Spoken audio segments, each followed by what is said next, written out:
Today we will be discussing about the object-oriented programming concept and basics of Python. Now, what is this object-oriented programming? It is a modular approach which allows the data to be applied within stimulated program area. Basically, we can say it provides the reusability feature to develop productive logic, which means to give more emphasis on data. The basic elements of object-oriented programming are objects, class, data abstraction, encapsulation, inheritance, polymorphism, and data hiding. Now, what is this object?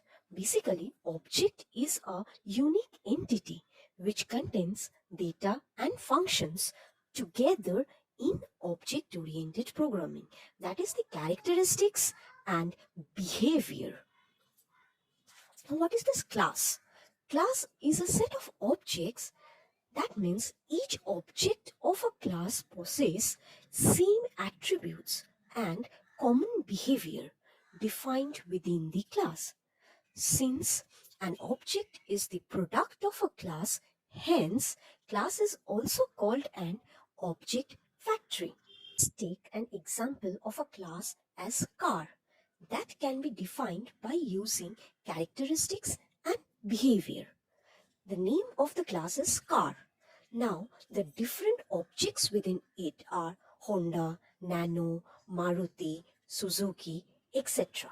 As the characteristics can be color, model, like this, behavior can be the mileage, the efficiency, the capacity, etc. So, in this way, we can distinguish a car in as a class and the different type of cars as objects.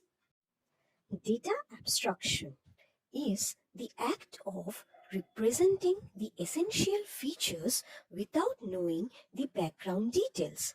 It is always relative to the purpose of users. Now, what is this encapsulation? The system of wrapping data and function in a single unit called class is known as encapsulation. Inheritance. The term inheritance means to link and share some common properties of one class with the other class. This can be done by extending the object of one class into another class and using through it. Next one is polymorphism. It is the process of using a function or method for more than one purpose. The last one is data hiding, the process of creating logical insulation between data and outside world is known as data hiding. Before starting with Python programming, we need to know about the scripting language and programming language. The scripting language are interpreter-based languages. That means interpreter analyzes the code statement one after another. Then it does not include compilation. Instead, the instructions are executed directly. Whereas programming languages are compiler-based languages. That means compilers converts the high-level code into machine-readable instructions. Compilers are faster because of their one-time analysis and conversion of code to low-level machine code. Python was created by Guido van Rossum. Van Rossum wanted to select a name which is unique, short and little mysterious kind of. So he decided to select naming Python after the Monty Python's Flying Circus for their newly created programming language. Python is known for its readability, simplicity, and versatility. Python is an interpreted language, meaning it does not need to be compiled before execution. Python is also versatile and widely used in every technical field such as machine learning, artificial intelligence, web development, mobile application, desktop application, etc. Now we will study about the different type of variables in Python. These variables are used for storing data values.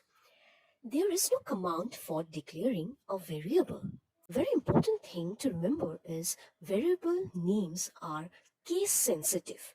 And if we want to get the data type of the variable, then we need to use type function. To know more about the variables, as you can see in the screen, different examples are given. As I have discussed that variables stores different data types. What are these data types? It can be text, it can be numeric, it can be set, it can be boolean, binary, etc. Numeric data type means integer, float, and complex, and text data type is string. Now let us discuss about strings. This string, if it's a single line, then we can write it within a single quote or double quote. If it's a multi-line string, then we need to write it within 3 quotes, that is 3 single quotes or 3 double quotes. To check if a certain phrase or character is present in a string, then we need to use a keyword known as in. If we want to check the phrase or character is not present in a string, then we need to use the keyword not in. To know about the length of the string, we need to use the function length. To return a range of characters by using a string, we need to use the slice syntax of the string. As you can see in the screen, there are various examples given regarding the application of string, like concatenation, modification, slice, etc. Python operators. Operators are used to perform operations on variables and values.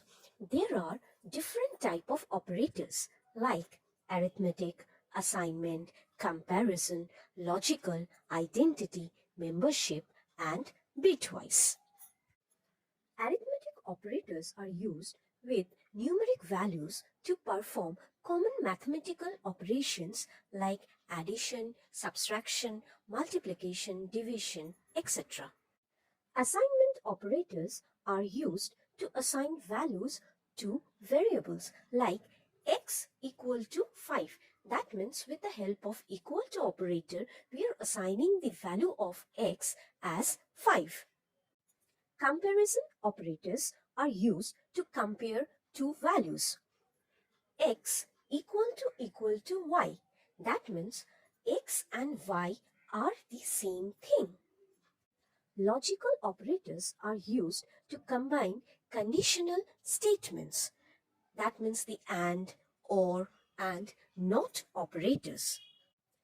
Identity operators are used to compare the objects, not if they are equal, but if they are actually the same objects with the same memory location.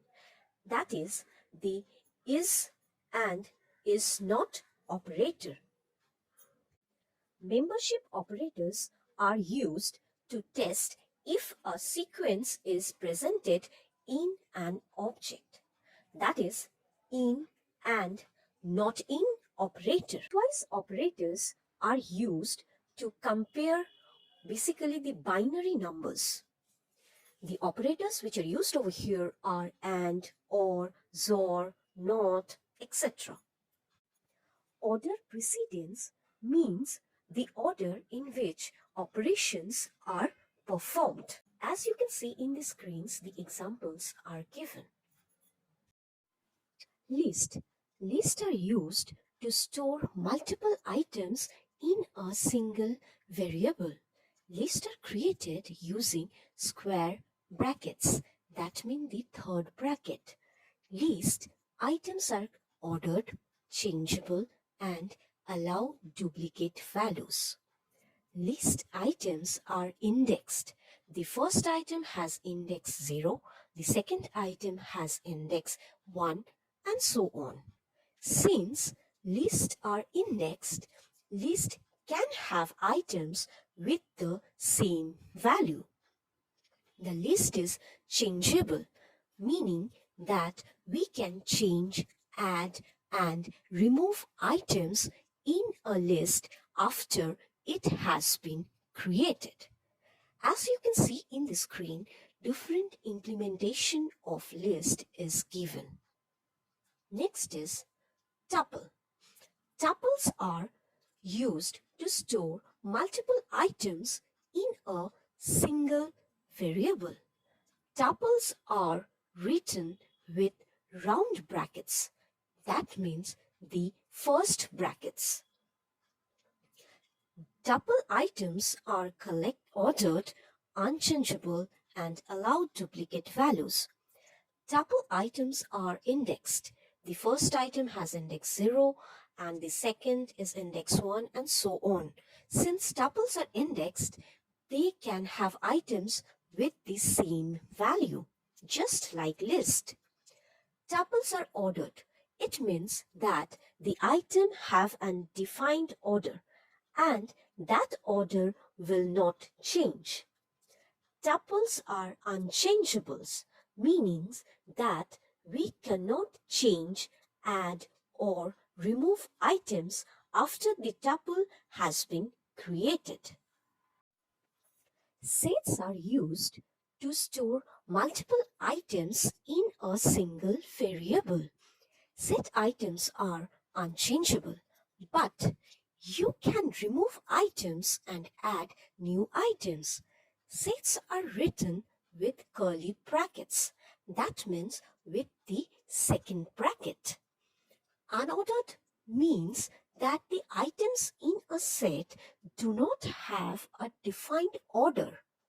That is, set items can appear in a different order every time you use them and cannot be referred to by index or key.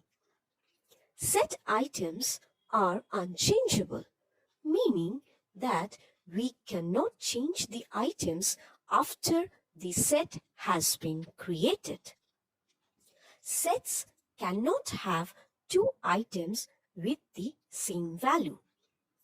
For understanding the details about the implementation of set, examples are given on the screen. Please go through it. Dictionaries are used to store data values in key value pairs. Dictionaries are written with curly brackets. That means the second brackets, just like sets.